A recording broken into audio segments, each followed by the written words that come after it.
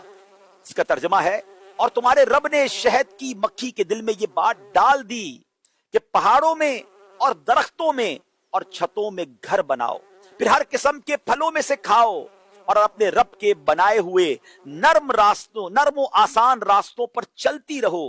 اس کے پیٹ سے ایک پینے کی رنگ برنگی چیز نکلتی ہے، اس میں لوگوں کے لیے شفا ہے، بے شک اس میں غور و فکر کرنے والوں کے لیے نشانی ہے. پیارے اسلامی بھائیوں، اس آیت کے ایک ایک لفظ میں علم کے سمندر چھپے ہوئے ہیں.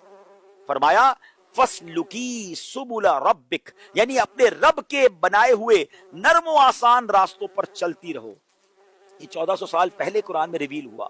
آج سائنس نے مائکروسکوپ لگا کے ایک پراپر ریسرچ کر کے ہمیں یہ بتایا کہ جب کسی ایک مکھی کو دور دراز باغ میں پھول مل جاتے ہیں، پھولوں کا کوئی باغ مل جاتا ہے نا، تو وہ اپنے تمام کولیگز کو کیسے اطلاع دیتی ہے؟ وہ واپس اپنے چھتے پر آتی ہے، ایک مخصوص قسم کا رقص کرتی ہے، ایک ایسی حرکت کرتی ہے جس کے ذریعے مکھیوں کو سورج کے زاویے یعنی اینگل کے حساب سے باغ کا بالکل درست فاصلہ اور جیو لوکیشن بتاتی ہے. وہ لاکھوں راستوں میں سے بھٹکے بغیر اسی باغ تک پہنچتی ہیں، کیونکہ ان کے راستے ان کے رب نے آسان اور مقرر کر دی ہے. اللہ نے فرمایا نا، اپنے رب کے بنائے ہوئے نرم و آسان راستوں پر چلتی رہو. پھر فرمایا کہ اس کے پیٹ سے نکلنے والے مشروب میں انسانوں کے لیے بقا ہے. آج میڈیکل سائنس کی ثابت کرتی ہے کہ شہد ایک صرف میٹھا لیکوڈ نہیں ہے، بلکہ قدرتی اینٹی بیکٹیریل، جراثیم کش اور اینٹی آکسیڈنٹ دوا ہے جو انسانی مدافعت کے نظام کو مزید مضبوط کرتی ہے. ذرا سوچئے، ایک ادنا سی مکھی کو انجینئرنگ، جیومیٹری، نیویگیشن اور کیمسٹری کا یہ سب علم کس نے دیا؟ یہ اسی قادر مطلق کی ڈیوائن انجینئرنگ ہے جو ایک چھوٹی سی مکھی کے ذریعے پوری انسانیت کی بقا اور زمین کے حسن کو برقرار رکھے ہوئے ہے۔ ناظرین، اب تک تو صرف 2 پیاری مخلوقات کا ذکر ہوا ہے۔ سوچتے جائیے، میرے رب نے اس دنیا میں کسی چیز کو بیکار نہیں بنایا ہے۔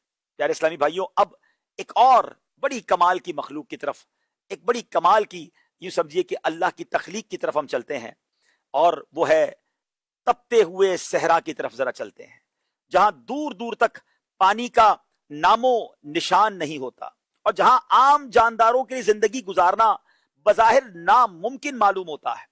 وہاں اللہ پاک کا ایک ایسا شاہکار موجود ہے جسے جدید سائنسدان لیونگ فورٹریس، یعنی ایک چلتا پھرتا قلعہ کہتے ہیں۔ جی ہاں، میں بات کر رہا ہوں اونٹ کی، کیمل کی، جو دنیا کے خطرناک ایرڈ بایومس یعنی شدید گرم اور بنجر صحرائی ماحول کا سب سے بڑا نگران اور محافظ ہے۔ اگر ہم سائنسی نقطۂ نظر سے دیکھیں تو اونٹ کی جو جسمانی ساخت ہے، یہ ایوولوشنری ایڈاپشن یعنی ماحول کے مطابق ڈھلنے کی اور تھرمو ریگولیشن کی معراج ہے۔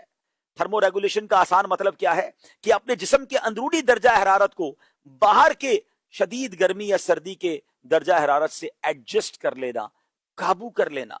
جب صحرا کا درجہ حرارت جو ہے مور دین 50 ڈگری ہو جاتا ہے تو انسان اور دوسرے جانوروں کا خون ابلنے لگتا ہے، وہ ہلاک ہو سکتے ہیں۔ لیکن اللہ کریم نے کیمل کے اندر، اونٹ کے اندر ایک ایسا خودکار ایئر کنڈیشن فٹ کر دیا ہے کہ یہ اپنے جسم کا درجہ حرارت باہر کے ماحول کے حساب سے ایڈجسٹ کر لیتا ہے، اسے پسینہ تک نہیں آتا، اور اس سے اس کے جسم کا پانی جو ہے وہ بچ جاتا ہے، ضائع ہونے سے بچ جاتا ہے۔ اللہ اکبر ہے میرے پیارے اسلامی بھائیوں، ذرا غور کیجئے کہ اللہ کریم نے یہ کیسی تخلیق بنائی ہے۔ ایک اور حیرت انگیز بایولوجیکل ڈیزائن اس کے خون کے سرخ خلیات یعنی ریڈ بلڈ سیلز ہیں۔ کائنات کے تمام جو جانور ہیں نا ناظرین، ان کے بلڈ سیلز گول ہوتے ہیں، سرکل میں ہوتے ہیں، لیکن اونٹ یہ واحد جاندار ہے کہ اس کے بلڈ سیلز اوول شیپ میں ہوتے ہیں، اور اس کا فائدہ یہ ہوتا ہے کہ جب اونٹ کو مہینوں کے بعد پانی ملتا ہے تو یہ ایک وقت میں 100 سے 130 لیٹر پانی پی لیتا ہے، اور یہ جو اس کی اوول شیپ میں جو سیلز ہوتے ہیں نا، یہ غبارے کی طرح پھول جاتے ہیں مگر پھٹتے نہیں ہیں، اور جب اسے مہینوں پانی نہ ملے تو شدید ڈی ہائیڈریشن، پانی کی قلت کے باوجود اس کا خون گاڑھا ہو کر جمتا نہیں ہے بلکہ روانگی سے چلتا رہتا ہے۔ کچھ لوگوں کے، عام لوگوں میں غلط فہمی پائی جاتی ہے کہ اونٹ اپنے کوہان ہمپ میں پانی جمع کرتا ہے۔ یہ سائنسی طور پر غلط ہے۔ جدید ریسرچ بتاتی ہے کہ اس کا کوہان تو ایک چربی کا بڑا مجموعہ ہوتا ہے۔ اللہ پاک کی حکمت دیکھیے کہ اگر یہ چربی اونٹ کے باقی جسم میں پھیلی ہوتی تو یہ کمبل کا کام کرتی اور اونٹ اندر گرمی سے مر جاتا۔ اللہ نے اس چربی کو ایک ہی جگہ کوہان میں جمع کر دیا ہے تاکہ باقی پورا جسم صحرا کی تپش کو آسانی سے باہر خارج کر سکے، اور ضرورت پڑنے پر یہی چربی پگھل کر اونٹ کو توانائی اور پانی دونوں فراہم کرتی ہے۔ ماحول یعنی ایکو سسٹم کا یہ کتنا بڑا نگران ہے کہ صحرا میں اگنے والی وہ زہریلی اور کانٹے دار جھاڑیاں جس کے بارے میں کوئی جانور سوچ بھی نہیں سکتا، اس کو چھو بھی نہیں سکتا، مگر اونٹ کی زبان ایسی ہے، چمڑے جیسی زبان ہے، یہ سخت اور چمڑے جیسی زبان ان زہریلی جھاڑیوں کو بھی چبا لیتے ہیں، اور یہ صحرا کی جھاڑیوں کو ایک حد سے آگے بڑھنے نہیں دیتا۔ پیارے اسلامی بھائیوں، اللہ کریم نے عقل و شعور کو جھنجھوڑنے کے لیے اپنی توحید اور قدرت کی سائنسی دلیل کے طور پر اسی مخلوق کا قرآن میں ذکر کیا۔ اللہ نے فرمایا افلا ينظرون الى الابل كيف خلقت۔ سبحان اللہ، کیا فرمایا؟ تو کیا وہ اونٹ کو نہیں دیکھتے کہ کیسا بنایا گیا؟ اللہ نے یہ نہیں فرمایا کہ اونٹ کو دیکھو، بلکہ فرمایا کیف خلقت، یعنی اس کی بناوٹ، اس کی انجینئرنگ کو دیکھو۔ اس کے پاؤں کے نیچے ایسے قدرتی پیڈز ہیں، گدے ہیں جو ریت کے اندر اس کے پیر دھسنے نہیں دیتے۔ اس کی آنکھوں اور پلکوں پر ڈبل تہ ہے جو اسے صحرائی طوفان اور ریت کے صحرائی طوفان سے بچاتی ہے۔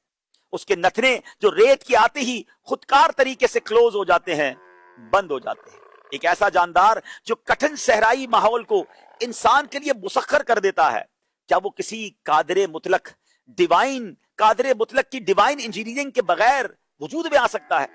یہ میرے رب کی رحمانیت ہے کہ اس نے صحرا کے اس قلعے کو انسان کی بقا کی سواری بنا دیا۔ اللہ اکبر۔ میرے پیارے اور محترم اسلامی بھائیوں، ذرا غور کیجئے، یہ اللہ کی کیسی شاندار تخلیق ہے۔ اب چلتے ہیں ایک اور رب کی شاندار تخلیق، the apex micro predator and bio control agent, spider. بات کرتے ہیں مکڑی کی۔ عام طور پر لوگ اس سے خوف کھاتے ہیں، دیکھ کر نظر انداز کر دیتے ہیں، لیکن سائنسی اور تاریخی اعتبار سے یہ مخلوق انسان کی بقا کی بہت بڑی خاموش محافظ ہے۔ مکڑی کس قدر عظیم مخلوق ہے کہ سائنسی ریسرچ اور ماحولیاتی اعداد و شمار کا جائزہ لیں تو مکڑی کے بارے میں ایک ایسی حقیقت سامنے آتی ہے جو عقل کو دنگ کر دیتی ہے۔ دنیا بھر کی مکڑیاں مل کر سالانہ 400 سے 800 ملین ٹن، جی ہاں 40 سے 80 کروڑ ٹن حشرات الارض یعنی انسیکٹس کو کھا جاتی ہے، کیڑے مکوڑوں کو کھا جاتی ہیں۔ اب ذرا غور کیجئے کہ یہ تو بایو کنٹرول ایجنٹ، دنیا کا سب سے بہترین حیاتیاتی نگران مکڑی کو کہا جاتا ہے۔ اس کا آسان مطلب یہ ہے کہ وہ جاندار جو کہ فصلوں کو تباہ کرنے والے جیسے ٹڈی دل ہے اور انسانوں میں بیماری پھیلانے والے مچھر اور مکھیوں کی آبادی ایک مقررہ حد تک یہ مکڑی بڑھنے نہیں دیتی۔ اگر دنیا سے صرف چند مہینوں کے لیے مکڑیاں غائب ہو جائیں تو کیا ہوگا؟ کیڑوں مکوڑوں کی آبادی میں بے پناہ اضافہ ہو جائے گا جو ہماری ساری فصلیں چٹ کر جائیں گی، دنیا بھر میں قحط آ جائے گا اور ایسی ہولناک وبائیں پھیلیں گی کہ انسانی زندگی کا بقا خطرے میں پڑ جائے گا۔ ناظرین، یہ جو مکڑی کا جالا جو ہے نا، یہ پتہ کتنا کمال کا ہے کہ جسے سائنس کی دنیا میں اسپائڈر سلک کہا جاتا ہے۔ یہ جالا کوئی معمولی سوت، معمولی دھاگا نہیں، بلکہ یہ مایا پروٹین سے بنا ہوا ایک بایولوجیکل معجزہ ہے۔ جدید فزکس کہتی ہے کہ اگر مکڑی کے جالے کے ریشے کو ایک پینسل جتنا موٹا کر دیا، یعنی جالے کو بنا کے اتنا موٹا کر دیں کہ ایک پینسل جتنا موٹا ہو جائے، تو یہ مضبوطی فولاد میں اسٹیل سے بھی زیادہ طاقتور ہوگا اور نائلون سے زیادہ لچکدار ہوگا، جو اڑتے ہوئے بوئنگ 747 ایروپلین کو بھی روکنے کی صلاحیت رکھتا ہے۔ آپ سوچ رہے کہ کس قدر اس کے اس چھوٹے سے تار میں طاقت ہے۔ اگر اس کو ملٹیپلائی کر کے ایک موٹا رسی بنا دی جائے تو اس کے اندر اتنی لچک اور اتنی طاقت ہے۔ اللہ کریم نے اس ایک اپنی تخلیق کے بارے میں پوری قرآن پاک کی ایک سورت نازل فرمائی۔ اس سورت کا نام کیا ہے؟ اس مخلوق کے نام پر رکھا، سورہ عنکبوت، اسپائڈر۔ ذرا غور کیجئے، مادی طور پر مکڑی کا جالا ایک معمولی پھونک یا انگلی لگنے سے ٹوٹ جاتا ہے، لیکن اسی کمزور ترین گھر کی طاقت اور اللہ کی تدبیر کا اب ذرا معجزہ سنیے۔ جب تاریخ اسلام کا سب سے نازک موڑ آیا، ہجرت مدینہ کا سفر ہے، نبی پاک علیہ الصلوۃ والسلام اور آپ کے وفادار رفیق حضرت ابوبکر صدیق رضی اللہ تعالیٰ عنہ مکے کے ظالم کافروں سے بچتے ہوئے غار ثور میں پناہ گزین ہوئے تو کافر تلواریں لے کر بالکل غار کے دہانے تک پہنچ گئے۔ اس وقت نہ وہاں کوئی فوج تھی، نہ کوئی لوہے کی دیوار، وہاں اللہ کے حکم سے ایک مکڑی نے غار کے منہ پر ایک جالا سا بن دیا۔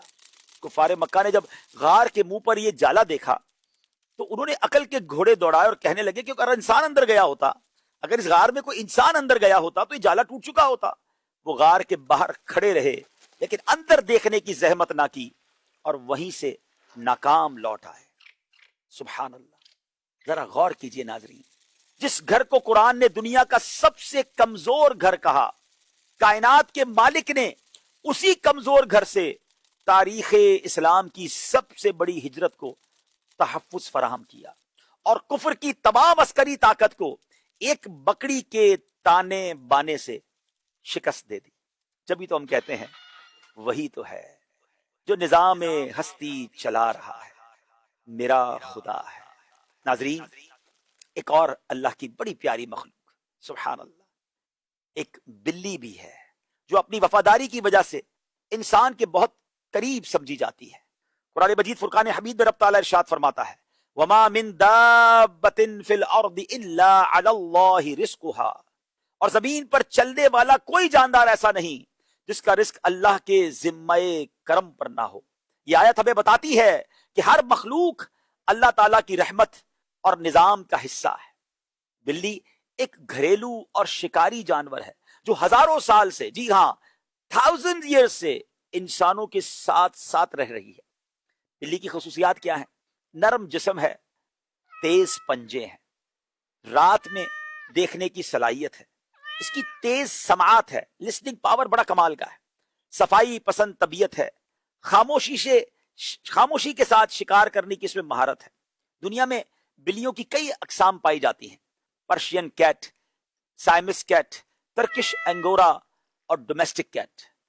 بلی کی آنکھوں کی ساخت، رات میں دیکھنے کی طاقت اور توازن برقرار رکھنے کی صلاحیت، یہ اللہ تعالیٰ کی قدرت کا حیرت انگیز شاہکار ہے۔ اسلام میں بلی کے ساتھ نرمی اور محبت کا درس دیا گیا ہے۔ آپ جانتے ہیں کہ ایک بڑے مشہور صحابی ہیں حضرت ابو ہریرہ رضی اللہ تعالیٰ عنہ، ان کو بلیوں سے محبت تھی، اسی وجہ سے آپ کو ابو ہریرہ یعنی بلیوں والے کہا جاتا ہے۔ حضرین، بلی کا فائدہ کیا ہے؟ بلی کی وجہ سے پہلا فائدہ یہ کہ چوہوں پر کنٹرول، بلیاں قدرتی طور پر چوہوں کا شکار کرتی ہیں، اناج محفوظ رہتا ہے، بیماریوں میں کمی آتی ہے اور گھروں کی حفاظت ہوتی ہے۔ ایک اور ریسرچ یہ ہے کہ بلی پالنے سے سٹریس کم ہوتا ہے، اینزائٹی میں کمی آتی ہے، دل کو سکون ملتا ہے۔ بلی انسان کی کمپینین یعنی ساتھی بن جاتی ہے۔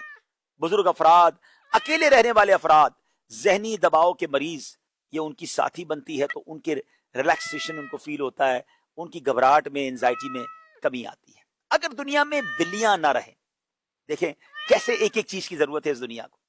فرمایا کہ اگر بلیاں نہ رہیں تو چوہوں کی تعداد بڑھ سکتی ہے، اناج اور خوراک کو نقصان پہنچ سکتا ہے، کئی بیماریاں پھیل سکتی ہیں، ماحولی توازن جو ہے یہ متاثر ہو سکتا ہے۔ اسلام اب ہمیں کیا سکھاتا ہے؟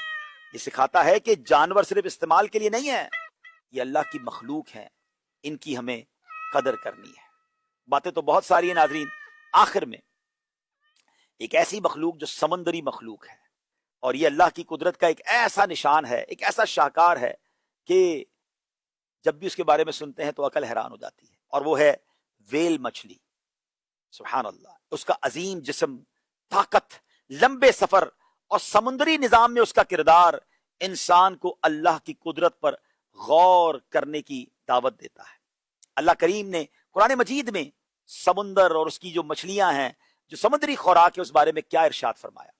پارہ نمبر 14 ہے سورہ نحل، آیت نمبر 14 میں ارشاد ہوتا ہے، جس کا ترجمہ، آسان ترجمہ کنز العرفان ہے، اور وہی ہے جس نے سمندر تمہارے قابو میں دے دیے تاکہ تم اس میں سے تازہ گوشت کھاؤ، اور تم اس میں سے زیور نکالو جسے تم پہنتے ہو، اور تم اس میں کشتیوں کو دیکھتے ہو کہ پانی کو چیرتی ہوئی چلتی ہیں، اور اس لیے کہ تم اس کا فضل تلاش کرو اور تاکہ تم شکر ادا کرو۔ ویل مچھلی دراصل سمندر کی سب سے بڑی مخلوقات میں شمار کی جاتی ہے۔ سائنسی طور پر یہ مچھلی نہیں بلکہ سمندری دودھ پلانے والا جانور ہے، میرین میمل ہے۔ یہ ہوا میں سانس لیتی ہے، بچوں کو دودھ پلاتی ہے اور سمندر کی سطح پر آ کر سانس لیتی ہے۔ ویل کی کئی اقسام ہیں جس میں بلو ویل سب سے بڑی ہے، اس کی لمبائی 30 میٹر، تقریباً 30 میٹر اور 150 ٹن سے بھی زیادہ اس کا وزن ہو سکتا ہے۔ 150 ٹن یعنی 1000 کلو کا 1 ٹن ہوتا ہے، تو یہ تقریباً 1.5 لاکھ کلو وزن ہو گیا، یعنی پورا ایک بحری جہاز کا شاید جتنا وزن ہوتا ہے، اتنی وزنی ویل مچھلی بھی ہو سکتی ہے۔ ناظرین، یہ ہزاروں کلومیٹر کا سفر کرتی ہیں، اور بعض اقسام دنیا کی طویل ترین ہجرت کرنے والی مخلوقات میں شامل ہیں۔ سائنس کے مطابق ویل مچھلی صرف ایک سمندری جانور ہی نہیں بلکہ سمندر کے پورے ماحولیاتی نظام، ایکو سسٹم کا ایک اہم حصہ ہے۔ ویل کا فائدہ کیا ہے؟ ویل سمندر میں غذائی اجزاء یعنی نیوٹرینٹس پھیلانے میں مدد دیتی ہے۔ اس کی حرکت اور اس کا جو فضلہ ہے سمندر کی سطح پر ایسی غذائیت پہنچاتا ہے جس سے ننھے سمندری پودے جو ہیں وہ بڑھتے ہیں۔ یہ پودے آکسیجن پیدا کرتے ہیں اور سمندر کے غذائی سلسلے کی بنیاد بنتے ہیں۔ ناظرین، ویل بعض مخلوقات کی آبادی کو متوازن رکھتی ہے اور سمندری حیات میں قدرتی نظام اور قدرتی نظم قائم کرنے میں مدد دیتی ہے۔ اگر ویل مچھلی نہ ہو تو پھر کیا ہوگا؟ اگر دنیا سے ویل مچھلی ختم ہو جائے، سمندری غذائی نظام متاثر ہو سکتا ہے، آکسیجن پیدا کرنے والے سمندری پودوں میں کمی آ سکتی ہے، کاربن جذب کرنے کی قدرتی صلاحیت کم ہو سکتی ہے، موسمیاتی تبدیلی کے مسائل بڑھ سکتے ہیں، کئی سمندری اسپیشیز جو ہیں، انواع جو ہیں وہ متاثر ہو سکتی ہیں. یعنی ویل کا خاتمہ صرف ایک جانور کا خاتمہ نہیں بلکہ سمندری ماحول کے توازن کے لیے خطرہ ہو. دنیا میں ویل مچھلیاں ہیں کتنی؟ اس پر بھی ایک ریسرچ ہوئی ہے کہ ہمپ پیک ویل کی عالمی تعداد 80,000 سے 1,35,000 80,000 سے 1,35,000 کے درمیان سمجھی جاتی ہے. کئی علاقوں میں اس کی تعداد اب بڑھتی جا رہی ہے. بلو ویل جو سب سے نایاب قسم ہے اس کی تعداد تقریباً 10,000 سے 25,000 کے قریب بتائی جاتی ہے. بہرحال ناظرین، بہت ساری چیزیں میرے اور آپ کے آگے پیچھے ہیں مگر ہر چیز کا کوئی مقصد ہے. اور سچی بات یہ ہے، یہ ساری دنیا، یہ سب کچھ رب نے پتہ ہے کس لیے بنایا ہے؟ یہ انسان کے لیے بنایا ہے. جی ہاں، ہمیں اشرف المخلوقات بنایا. یہ پرندے، یہ جانور، یہ چرند، یہ سمندر، یہ آسمان، یہ سب دیکھے نا، بنی نوع انسانی کی تو خدمت ہو رہی ہے. ان کے ذریعے اناج مل رہا ہے، بارش ہو رہی ہے تو پودے کھل رہے ہیں، سمندر ہمیں خوراک فراہم کر رہا ہے، ہمارے لیے خوبصورت ماحول بن رہا ہے، ہماری سٹریس لیول کو کم یہ پرندے کر رہے ہیں، جو چیزیں ہماری ضرورت کی نہیں پرندے سے صاف کر رہے ہیں. یہ سب کس لیے ہو رہا ہے؟ یہ سب آپ کے لیے ہو رہا ہے، انسان کے لیے ہو رہا ہے. اللہ نے سب کچھ انسان کے لیے بنایا، پھر انسان کس لیے بنایا؟ سبحان اللہ. بہت خوبصورت ایک سیئنگ ہے، ورڈنگز ہے کہ اے انسان، رب نے سب کچھ تیرے لیے بنایا اور تجھے اپنے لیے بنایا. اور یہی بات رب عز و جل نے قرآن میں ارشاد فرمائی، وما خلقت الجن والانس الا لیعبدون. یعنی ہم نے نہیں پیدا کیا انسان اور جنات کو مگر اپنی عبادت کے لیے. دنیا کی ہر چیز تو اپنا مقصد پورا کر رہی ہے، کیا میں اور آپ اپنا مقصد پورا کر رہے ہیں؟ جس لیے بنایا وہ مقصد ہم پورا کر رہے ہیں؟ غور کیجئے، شکر ادا کیجئے، ان نعمتوں کی قدر کیجئے. اپنے پینل کی طرف میں جاؤں گا، انشاءاللہ وہاں سے کچھ مزید مدری پھول حاصل کریں گے. میں نعت خواں اسلام بھائی سے گزارش کروں گا کہ حمد باری تعالیٰ، اللہ کی قدرت کے حوالے سے جب میں نے باتیں سنی ہیں تو 2-3 اشعار سنتے ہیں اور پھر انشاءاللہ اگلی گفتگو انشاءاللہ اپنے اس اسٹیج پر جا کر انشاءاللہ بات کریں گے. جب سر اپنا چھپایا چڑیوں نے یہ ذکر سنایا. رات نے جب سر اپنا چھپایا چڑیوں نے یہ ذکر سنایا. نغمہ بار نسیم سحر ہے یا اللہ اللہ یا اللہ اللہ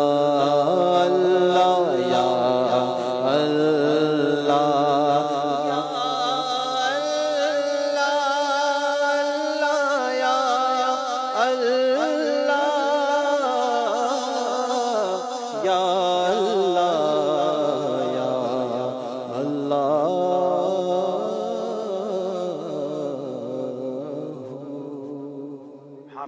سبحان اللہ.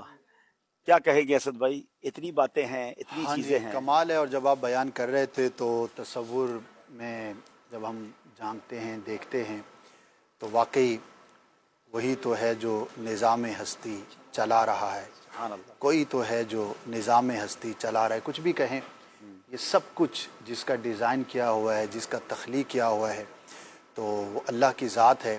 اور یہ سب نشانیاں اس لیے ہیں کہ ہم اس میں غور و فکر کریں. اور ماشاءاللہ آپ نے بڑی ڈیٹیل سے بڑے خوبصورت انداز پر تحقیقی طور پر یہ بیان فرمایا. اور اس کا ایک اور پہلو یہ بھی ہے، ہم جو تصوف کو جن لوگوں نے کم پڑھا ہے یا جزوی طور پر پڑھا ہے، وہ یہ سمجھتے ہیں کہ تصوف صرف اخلاص، ریاکاری، حسد اور ان ٹاپکس پر جو کیا گیا کلام ہے اسی کا نام ہے، جبکہ ایسا نہیں. یہ بھی اس کا حصہ ہے، لیکن ہو سکتا ہے ناظرین میں سے ایک تعداد ہو جن کے لیے نئی بات ہو کہ تصوف کی فی زمانہ جو مشہور ترین کتاب ہے اور ہمارے ماحول میں بھی جس کی بہت زیادہ ترغیب دی جاتی ہے، جس کے بارے میں امیر اہل سنت فرماتے ہیں کہ یہ کتاب انسان کو انسان بناتی ہے، امام غزالی کی کیمیا سعادت. اس میں بقیہ جو معروف تصوف ہے وہ سب بعد میں ہے. سب سے جو پہلا چیپٹر ہے وہ ذات باری تعالیٰ کی پہچان کا ہے، اور اس کے اندر ایک مقولہ ہے کہ من عرف نفسہ فقد عرف ربہ، اور قرآن نے کہا وفی انفسکم۔ میں سب ناظرین کو کہوں گا، اب تو ٹائم اختتام کو ہے، کہ کیمیائے سعادت کا جو پہلا چیپٹر ہے یہ تقریباً 20-25 صفحات ہیں، صحیح، اس کو پڑھ لیں، اور جو پڑھ چکے ہیں وہ ایک دفعہ دوبارہ پڑھیں۔ اور غور کرنے کی بات یہ ہے کہ جب شہد کی مکھی میں اتنا کمال ہے، جب ایک مچھلی میں اتنا کمال ہے، جب چڑیا میں اتنا کمال ہے، تو یہ سب کچھ جس انسان کے لیے ہے اور جس کے لیے رب عز و جل نے ارشاد فرمایا وَإِذْ قَالَ رَبُّكَ لِلْمَلَائِكَةِ إِنِّي جَاعِلٌ فِي الْأَرْضِ خلیفہ، اللہ کی صفات کا جو مظہر ہے وہ انسان ہے، اس انسان میں کیا کمال ہوگا۔ تو ہم نے تو یہ نہیں پڑھا، یعنی آپ نے جو آج بیان کیا ہزاروں کے لیے یہ سب باتیں نہیں ہوں گی، اور یہ اس 100% کا شاید 0.0001% بھی نہیں ہے جو بیان ہوا۔ اگر اس میں ہم غور کریں تو پھر ہم اللہ کی ذات پر اور کیا دلیل چاہیے، اور انسان کی عقل جو ہے وہ کیا تلاش کرے گی، اور یہ سب کچھ دیکھنے کے بعد رب کی محبت، اس کی معرفت اور یہ سب کچھ۔ اچھا، تصوف میں امام غزالی نے کلام فرمایا اور بزرگوں نے کلام فرمایا، تو مزے کی بات یہ ہے عبادت سے شروع ہوئے، فرض، واجب، مستحب، سنت، ان سب کو کرنا، یہ کرنا ہے، اس کو نہیں کرنا، یہ معروف ہے، یہ منکر ہے، سب کرنے کے بعد سارے تصوف کی جو انتہا ہے وہ کیا ہے؟ وہ اللہ کی معرفت ہے۔ یہ عبادت، یہ بندگی، یہ سب کچھ کیوں ہے؟ بلکہ انبیاء کرام میں جو مراتب کا درجہ ہے، تلک رسول فضلنا بعضهم علی بعض، کہ انبیاء میں بعض کو بعض پر فضیلت ہے، اس کے تفسیر میں یہ بیان کیا کہ جو نبی زیادہ فضیلت والا ہے اس کی ایک وجہ یہ ہے کہ وہ رب کی زیادہ معرفت والا ہے، اور امام الانبیاء تمام انبیاء میں سب سے زیادہ اپنے رب کی معرفت رکھنے والے ہیں۔ تو انسانوں میں بھی جو انسان اپنے رب کی جتنی زیادہ معرفت رکھنے والا ہے وہی سب سے باحوصلہ، بلند ہے، اور اس کی قربت جو اللہ کی بارگاہ میں زیادہ ہے۔ تو یہ سارا موضوع بڑا طویل ہے، لیکن ہمیں اپنے دھندوں سے، اپنی روزمرہ کی مصروفیات سے کب یہ فرصت ہے کہ ہم ان ٹاپکس کو بھی پڑھیں۔ اچھا، جو پڑھتے ہیں اس میں ایک بدقسمتی یہ ہے کہ وہ پڑھ کے کہیں اور نکل جاتے ہیں۔ بھائی سائنس کو پڑھیں تو واللہ سائنس پڑھ کے آپ رب کے قریب ہو سکتے ہیں، جبکہ اس کو پڑھنے کا آپ کا نظریہ ٹھیک ہو، آپ کی بنیاد ٹھیک ہو، ایمان کی آنکھ ہو، عشق رسول ہو، علم دین کی ساتھ میں تڑکا لگا ہوا ہو، اس کی بنیاد ہو، تو سائنس ہی جتنا آپ نے بیان فرمایا سب سائنس ہے۔ تو سائنس سے بڑھ کر اور کیا چیز آپ کو رب کے قریب کرے گی؟ کیونکہ دنیا کی ساری سائنس، پوری دنیا کی کوئی بھی آپ کیمسٹری لے لیں، بایولوجی لے لیں، یہ جو اب ارضیات ہے، جغرافیہ ہے، جو بھی ساری چیزیں ہیں، ان سب کا اینڈ کیا ہے؟ سائنس کا دعویٰ یہ ہے اب practical knowledge of any thing is called science, تجرباتی علم ہے، کہ وہ کوئی تجربہ کرتے ہیں اور اس کے بعد کسی نتیجے پہ پہنچتے ہیں، بھئی یہ تجربہ کیا اس نتیجے پر پہنچے۔ ان سب تجربات کے پیچھے کوئی بھی سائنسدان یہ دعویٰ نہیں کرتا کہ میں نے جو کر لیا that is the and of the world. وہ آخر میں لکھتا ہے کہ یہ وہ تھا جو میرے تجربے سے گزرا، ہو سکتا ہے میرے بعد آنے والا کوئی نئی تحقیق کرے، اور تحقیقات تبدیل ہوتی ہیں۔ لیکن کمال ہے، دنیا کی واحد کتاب ہے جو کہتی ہے الف لام میم ذالک الکتاب لا ریب فیہ، یعنی یہ وہ دنیا کی واحد کتاب ہے جو دعویٰ کرتی ہے اور اپنے دعوے میں سچی ہے کہ اس میں کوئی شک ہی نہیں ہے۔ تو ساری سائنس پڑھ کر آپ جس نتیجے پہ پہنچیں گے، اگر ایمان کی نظر سے، اعتقاد کی نظر سے پڑھیں گے، آپ اپنے رب کے زیادہ قریب ہوں گے۔ تو آج کے دن جانوروں کا، پرندوں کا ایک اور نظریہ لے کر جائیں، ایک اور جو زاویہ نظر ہے وہ لے کے جائیں، ڈائیورسٹی لے کے جائیں، اور آج کے بعد جب بھی کچھ پڑھیں تو یہ نظریہ ہو کہ یہ سب میرے رب کی قدرت سے۔ کیا بات ہے، اسلام کی طرف بلانے کا۔ وہ لوگ جو بدقسمتی سے اللہ کی ایگزسٹنس پر، یعنی ماد اللہ ہے کہ نہیں، اس پر ڈیبیٹ کر رہے ہوتے ہیں، اپنے ایمان کا جو ہے وہ ایمان کو کھو رہے ہوتے ہیں، ان سب کو بھی دعوت دیتے ہیں کہ ذرا دیکھیں نا یہ کائنات جس نے بنائی ہے اور ایک ایک چیز کا جو نظام ہے۔ جو ابھی گفتگو میں ایک بات سامنے آئی، میں خود بھی غور کر رہا تھا تھوڑے، میں جب کینیڈا میں تھا تو میں ناسا کا سینٹر تھا، میں وہاں وزٹ کرنے گیا۔ مجھے ان چیزوں سے تھوڑا سا کافی شغف ہے کہ یہ جو آسٹرولوجی ہے اور خلائی جو تمام معاملات ہیں، اسی لیے آپ 16ویں منزل پہ رہتے ہیں۔ ہمیں آسمان کے قریب ہے. آسمان کے قریب 17ویں منزل پہ رہتا ہوں.